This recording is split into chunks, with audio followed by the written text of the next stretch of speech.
नमस्कार मित्रांनो, अशोक मामा या मालिकेच्या आजच्या भागामध्ये घरामध्ये संयमी, इरा, फुलराणी हे ईशानची वाट पाहत बसलेली असतात. तेवढ्यात दारावरची बेल वाजते. संयमी दरवाजा उघडते तर समोर रियांश हा ईशानला घेऊन आलेला असतो. संयमी ईशानला म्हणते, "अरे ईशान, तू कुठे निघून गेला होता असा एकटा? आणि ह्या वेळेला मुंबईमध्ये केवढी ट्रॅफिक असते, तू एकटाच रस्त्यावर फिरत होता की काय?" तर रियांश म्हणतो की "ऐक ना, आता ना त्याला कुणी काही बोलू नका." फुलराणी म्हणते की "बाळा, मला माफ कर, हे सगळं ना माझ्यामुळं झालं." रियांश म्हणतो की "फुलराणी आंटी प्लीज, आता ना हा विषय परत नको. तो आलाय ना, दॅट्स मोस्ट इम्पॉर्टंट." पुढे संयमी ईशानला म्हणते की "ईशान, जा तू ना फ्रेश होऊन घे आणि आता अजिबात रडायचं नाही हा." असं म्हटल्यावरती ईशान तिथून जातो. पुढे रियांश म्हणतो, "बरं ऐका, आता ईशानला कुणी काही बोलू नका, त्याच्यावर कुणी ओरडू नका. त्याला ना डिस्ट्रॅक्ट करा, त्याच्यासोबत खेळा आणि लगेच अशोक आजोबांना याबद्दल काही सांगू नका, त्यांना त्रास होईल." तसं अनिश काकांनी त्याला नीट समजावून सांगितले. इरा म्हणते की "अनिश काका कुठे मग?" रियांश म्हणतो की "अनिश काका 2 दिवसांनी येईल तुम्हाला भेटायला. चला मी निघतो. फुलराणी आंटी काळजी घ्या." असं म्हणत रियांश तिथून निघून जातो. पुढे फुलराणी ही संयमी आणि इऱ्याला म्हणते की "तुम्ही दोघीजणी ईशान बाबापाशी जाऊन बसा. मी तोपर्यंत सगळी कामं उरकतो." त्यानंतर इकडे अनिश हा भैरवीला फोन करतो. भैरवी म्हणते की "बोल अनिश." अनिश म्हणतो की "आपल्याला भेटायला जमेल का?" भैरवी म्हणते "का?" अनिश म्हणतो की "मला ना मुलांबद्दल बोलायचंय." भैरवी म्हणते की "काय बोलायचं एक्झॅक्टली?" अनिश म्हणतो की "तुझ्या डोक्यामध्ये नक्की काय चाललंय ना, तेच मला जाणून घ्यायचंय. जमेल का भेटायला?" भैरवी म्हणते की "हो चालेल, पण कधी?" अनिश म्हणतो की "टुमारो." तर भैरवी म्हणते "हो चालेल." अनिश म्हणतो "ठीक आहे, मग भेटूयात उद्या. See you bye." असं म्हणत तो फोन कट करतो. तर इकडे तिन्ही मुलं ही अपसेट बसलेली असतात. पूर्णानी संयमीला म्हणते की "संयमी बाळा, तुझ्यासाठी मी खायला काही करू का? पटकन काहीतरी बनवतो." संयमी म्हणते की "नाही नको, माझा मूड नाहीये." तेवढ्यात अशोक मामा येतात. फुलराणी म्हणते की "कसा झाला तुमचा इंटरव्ह्यू?" अशोक मामा म्हणतात की "ते जाऊ दे." पुढे ते फुलराणीला पाहतात आणि म्हणतात, "काय गे, तू रडलीस का?" फुलराणी म्हणते की "नाही." अशोक मामा म्हणतात, "मग तुझे डोळे का असे दिसतायत?" फुलराणी ही पदरानेच डोळे पुसत म्हणते की "नाही नाही, ते ना मी जास्त वेळ मोबाईल पाहिला ना, त्यामुळे तसे झाले असतील." अशोक मामा म्हणतात की "घ्या, इथं सगळेजण मोबाईल घेऊन बसलेत. अख्ख्या जगाच्या हातामध्ये मोबाईल आहे. जणू काय लोकांना नवीनच अवय फुटलाय असं वाटतंय. पण इथं आम्हाला मात्र त्या मोबाईलमधलं काही जमत नाहीये." पुढे अशोक मामा येतात. इरा आणि ईशानला म्हणतात की "काय झालं तुम्हाला? असे का बसले तुम्ही? तुमच्यात परत भांडणं वगैरे झालीत की काय?" फुलराणी म्हणते की "नाही, ते दिवसभर पोरं घरातच होती ना, घरात बसून त्यांना कंटाळा आलाय. बाहेर पण कुठं गेली नाहीत." अशोक मामा म्हणतात, "हा काय? मग आताच मला काहीतरी करावं लागेल." पुढे अशोक मामा म्हणतात की मुलांनो, हे बघा मी तुमच्यासाठी पत्त्यांचा केट आणलाय. नवा कोरा करकरीत पत्त्यांचा केट." इरा म्हणते, "आम्हाला पत्ते नाही खेळता येत, आम्हाला उनो खेळता येतो." अशोक मामा म्हणतात की "हा, कळालंय मला आत्तापर्यंत ते. पण अरे तुम्हाला पण पत्ते खेळता यायला हवे ना. पत्त्यांमध्ये ना बदामी 7 असतो, जब्बू असतो." ईशान म्हणतो की "जब्बू म्हणजे काय असतं?" अशोक मामा म्हणतात, "जब्बू म्हणजे जब्बू असतं. अरे तुम्हाला सगळं यायला हवं ना." फुलराणी म्हणते की "हे एकदम बेस्ट केलं बघा तुम्ही. तुम्ही पत्ते खेळा, तोपर्यंत मी तुम्हाला भजी तळून आणतो." भजीचं नाव ऐकताच इरा आणि ईशा आनंदाने उठतात. ईशान फुलराणीजवळ जातो आणि म्हणतो, "मला केव्हाचे भजी खायची होती. प्लीज प्लीज बनव." अशोक मामा म्हणतात की "हां हां, चला लगेच भजी खायला. तेलकट म्हटलं की लगेच तुम्हाला खायचं असतं रे." फुलराणी म्हणते की "एक दिवस खाल्ल्यानं काय होणार आहे? आणि तुम्ही नव्हते का त्या दिवशी म्हणत की सातपुतेंच्या घरामधून कसला मस्त घमघमाट भजींचा वास येतोय ते, आणि तुम्ही आता मला सांगताय का?" अशोक मामा म्हणतात की "फुलराणी, तू काय टेप रेकॉर्डर आहेस का गं? कधीच्या गोष्टी डोक्यामध्ये फिट करून ठेवतेस. जा, तुला काय करायचं ना ते कर." पुढे अशोक मामा ईशानच्या हातामध्ये पत्त्यांचा केट देतात आणि म्हणतात की "मुलांनो, तुम्ही ना पत्ते वाटून ठेवा, तोपर्यंत मी लगेच हातपाय तोंड धुवून येतो." असं म्हणत अशोक मामा तिथून जातात. पुढे ईशान, इरा, संयमी, अशोक मामा हे पत्ते खेळायला बसतात. ईशान म्हणतो की "ए इरा, चल जास्त टाइम घेऊ नकोस गं, पान टाक." इरा म्हणते, "अरे पण तू का माझे पत्ते बघतोयस? आजोबा हा माझे पत्ते बघतोय." तर अशोक मामा म्हणतात की "ए ईशान, असं नाही करायचं, चिटिंग नाही करायची, शिस्त म्हणजे शिस्त." संयमी म्हणते की "त्यांचं जाऊ द्या, तुम्ही तुमची पाण्याला पोहा, मला सगळे दिसतात. टाका आता ती स्किलवरची सत्ती." अशोक मामा म्हणतात की "माझ्याकडे कुठे स्किलवरची सत्ती?" तिथे फुलराणी भजी घेऊन येते आणि ती म्हणते, "ते काय मला दिसतं इथून, किलवरची सत्ती टाका." अशोक मामा म्हणतात, "अगं तुला कुणी विचारलंय?" फुलराणी भजी ठेवत म्हणते की "तुम्ही दुसऱ्यांना सांगताय आणि स्वतःची पानं सगळ्यांना दाखवतायत." इरा म्हणते की मला नाही खेळायचं, मला ना खूप घाण पानं आलीत." अशोक मामा म्हणतात की "मी तुला ना आता दुसरी पानं वाटतो, चला आपण परत पत्ते वाटूयात." तर ईशान म्हणतो की "नाही, ही चिटिंग आहे बाबा, परत कशाला पत्ते वाटायचे? तुम्ही हिला काहीच कसं बोलत नाहीत आजोबा." अशोक मामा म्हणतात की "अरे तू तसाही हारणारच आहे, मग चल परत पत्ते वाटू." असं म्हणत हे पुन्हा एकदा डाव मांडतात. त्यानंतर सर्व कामं आटपून फुलराणी ही जायला निघते. अशोक मामा तिच्या समोर येतात आणि हाताची घडी घालून उभी राहतात. फुलराणी म्हणते की आता माझी सगळी कामं उरकलीत. उगाचच आता पोरांना तेलकट खायला घातलं म्हणून माझ्यावरती ओरडू नका. लागला ना खोकला तर मीच औषध देईन. अशोक मामा म्हणतात ते तू देच. फुलराणी म्हणते बरं आता जाऊ का मी? उशीर होतोय मला. तर अशोक मामा म्हणतात आता प्राजक्ताची गाडी नसते का तुझ्यासाठी? फुलराणी म्हणते की तिची कामं लवकर उरकतात त्यामुळं ती लवकर जाते. म्हणून मग मागून मी बसनी जाते. तर अशोक मामा म्हणतात की तुझी घरी वाट पाहत असेल ना नवरा, उशीर झाला तर? फुलराणी म्हणते की नाही उशीर झाला तर तो कशाला मला काही बोलेल ना. अशोक मामा म्हणतात कसली डांबीस आहेस ग तू. तू जगाच्या इतर गोष्टी सगळ्या येऊन मला सांगशील पण स्वतःच्या गोष्टी मला सांगणार नाहीत. फुलराणी म्हणते की काय आता झालं? हां, मी मगाशी सामान घेऊन आले ना त्याचे 553 रुपये झाले. ते उरलेले पैसे फ्रीजवरती ठेवलेत. आता पैसे फ्रीजवरती ठेवले म्हणून माझ्यावरती ओरडू नका. जाऊ का मी? मला उशीर होतोय. अशोक मामा म्हणतात की ते कियांची आई सांगत होती की तू इकडची कामं आटपून त्यांच्याकडे कामाला जातीस. मी म्हटलं हॅ फुलराणी आमची कामं उरकून डायरेक्ट ती तिच्या घरी जाते. लोक मला तुझ्याबद्दल बरंच काही सांगतात पण मला तुझ्याबद्दल काही माहीत नसतं.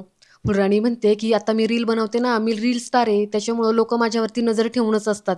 अशोक मामा म्हणतात की हो काय, पण मला तुझ्याबद्दल काही माहीत नसतं. अशोक मामा गंभीरतेने तिला विचारतात की सगळं काही ठीक आहे ना? मला माहीत नाही असं काही नाही आहे ना? फुलराणी म्हणते नाही असं काही नाही. अशोक मामा हसतच म्हणतात हो ना, तरीच म्हटलं की फुलराणी आमच्या घरातली आहे. तिच्याबद्दल मला माहीत नाही असं कधीच होणार नाही. वेणूनं तिला आपली घरातलीच मानली आहे. त्याच्यामुळं ती आमच्यापासून काही लपवणारच नाही. असं म्हटल्यावरती फुलराणीला रडायला येतं. अशोक मामा म्हणतात की तुझा नवरा तुला मारतो? फुलराणी ही डोळ्यानेच अशोक मामांना हो असं म्हणते. अशोक मामा म्हणतात की एक काम करायचं, सरळ तुझं चंबू गबाळ उचलायचं आणि इथं येऊन राहायचं. फुलराणी म्हणते की अहो असं कसं सोडून देऊ मी त्याला? शेवटी काही झालं तरी तो माझा लग्नाचा नवरा आहे आणि मी त्याला सोडून दिल्यानंतर माझी जिंदगी नाही बरबाद होणार का? आणि तसंही त्याचं ना माझ्यावरती प्रेम आहे. अशोक मामा म्हणतात की त्याचं तुझ्यावरती प्रेम आहे, मग हे असलं प्रेम धुडकावून दिलेलं बरं नाही का? फुलराणी म्हणते की अहो मामा तुम्हाला तसं वाटतं ना तसं नाहीये. ते काय ना 4 दिवस मी त्याला दारूला पैसे दिले नाही ना म्हणून तो धिंगाणा घालतोय. 4 पैसे त्याच्या बोडक्यावरती मारले ना की तो होईल शांत. अशोक मामा म्हणतात की थांब मी त्याला फोन करतो आणि बोलतो. फुलराणी म्हणते की मामा तुम्ही असं काही करू नका. तुम्ही ना यामध्ये पडू नका. उगाचच काहीतरी होऊन बसेल.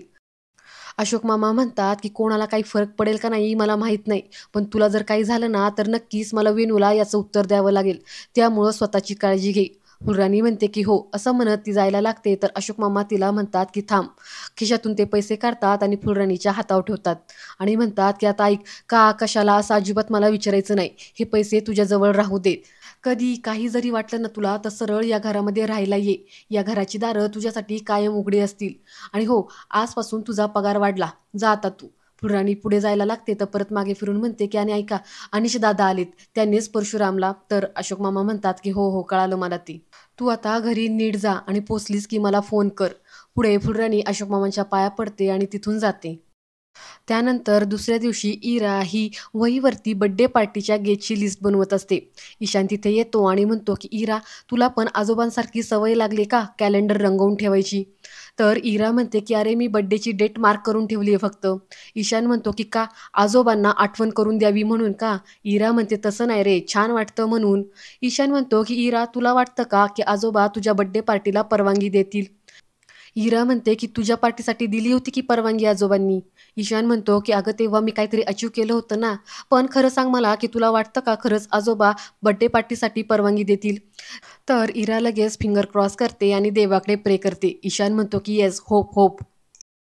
इकडे भैरवी ही मेकअप करून अनिशला भेटायला चाललेली असते. मीना येते आणि म्हणते की ए चल, गरम गरम नाश्ता केलाय तो खाऊन घे. भैरवी म्हणते की नाही नको, मी जरा बाहेर चालले, बाहेरच काहीतरी खाईल. मीना म्हणते अगं एवढी नट्टापट्टा करून चालली आहेस कुठे तू? भैरवी म्हणते की आई आल्यावरती सांगेल ना. मीना म्हणते की तू पण मागच्या वेळेस असंच न सांगता बाहेर निघून गेली होतीस. आता तरी सांग कुठे कोणाला भेटायला चालली आहेस?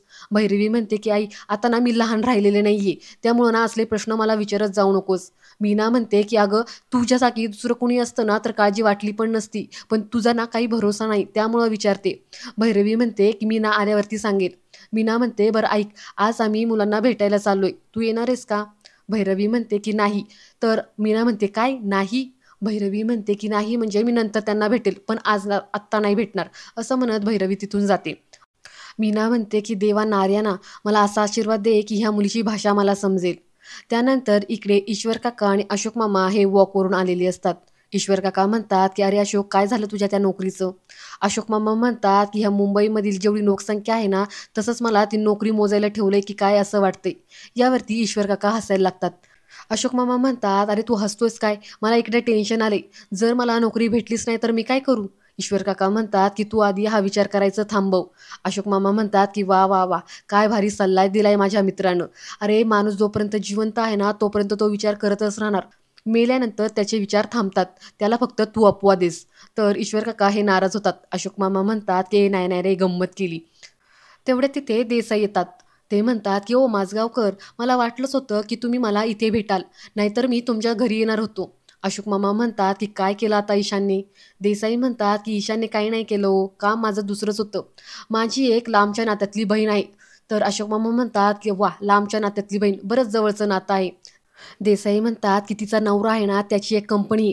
ती कंपनी सांभाळायला एक माणूस हवाय. अशोक मामा लगेच म्हणतात की मी आहे ना, मी सांभाळेल. देसाई म्हणतात की त्यांना तुमच्यासारखी एका वयोवृद्ध आणि अनुभवी माणसाची गरज आहे. अशोक मामा म्हणतात की हो ना, चालेल चालेल, कुठेही इंटरव्ह्यू मला सांगा.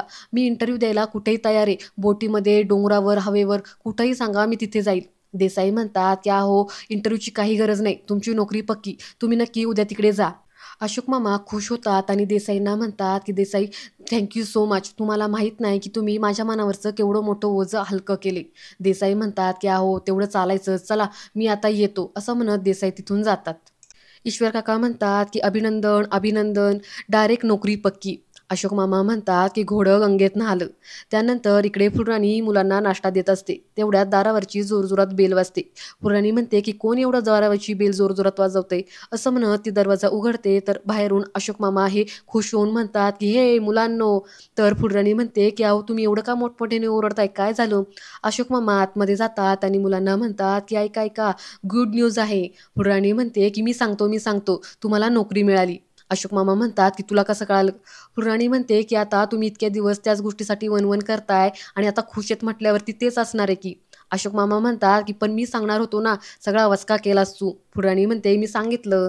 तर संयमी म्हणते की म्हणजे न्यूज पक्की आहे तर? अशोक मामा म्हणतात की येस, पक्की न्यूज. इरा म्हणते की म्हणजे आता आम्हाला स्कूलमध्ये जायला मिळणार. अशोक मामा म्हणतात की हो, आता तुम्ही स्कूलमध्ये जाणार, आता सगळं काही सुरळीत होणार, आता सगळं काही चांगलं होणार.